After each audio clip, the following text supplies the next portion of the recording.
Well, the Burger King shoot was was one of the shoots that I've had that I've laughed the most on because it was so completely ridiculous.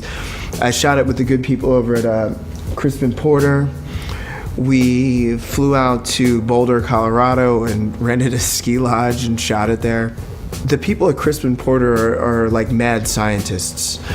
And I remember on all the conference calls before the shoot, they said, you know, we want to make this, we want to do a shoot for Burger King, but it's also for this scent that the King is coming out with, the Burger King King. And it has a hint of flame-broiled beef in it.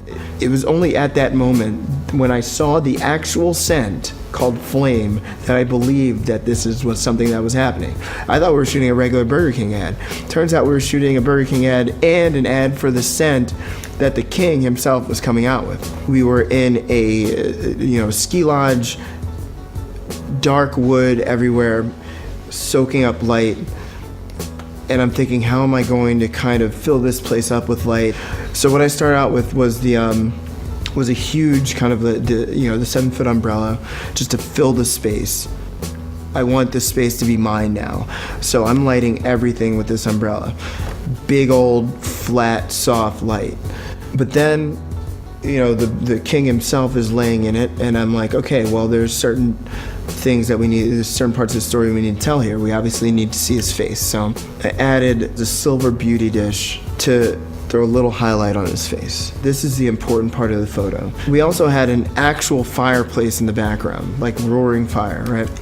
And I was using this as kind of like a backfill, I guess. I mean, this is an actual light source, and it's also a different color temperature than the rest of my lights. So it's like, okay, cool, we can start doing something very interesting here.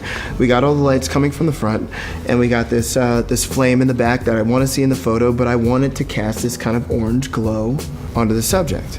And I decided to throw in kind of a little grid off to the side with maybe a 2/3 blue gel on it.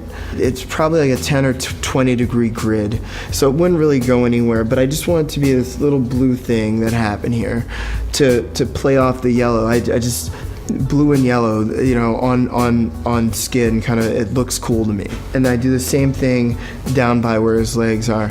And the way that I had to do it, since it was mixing, and I do this a lot when I mix ambient and flash, you're making your shutter speed account for the ambient, really. My shutter speed's probably, like an 1/8 or 1/15 of a second, so that the fire can fill up the space a little bit too, as well as the flashes. It's a bit orange, and I like that. Like, I like the warmness, and it's just clear and crisp. So it was actually named one of the images of the decade by PDN magazine, which was crazy. I mean, we won a bunch of awards for it, which was just very flattering. But yeah, I mean, for a concept that on set was so laughable, I think that it got people's attention, and that was very cool.